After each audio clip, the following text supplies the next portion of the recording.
Elise Rasoamampionona. Elise Rasoamampionona was a Malagasy politician.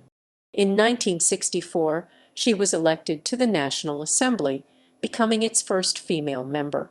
In 1970, she was the first woman appointed to the cabinet when she became Secretary of State for the Welfare of Women and Children.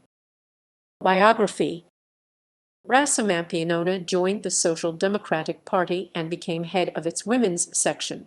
Following the death of Stephenson Rajayana in December 1963, Rasoamampionona was the only candidate to contest the resulting by-election for the 6th constituency in January 1964. She was elected with 397,985 of the 433,000 registered voters voting for her, becoming the first female member of the legislature.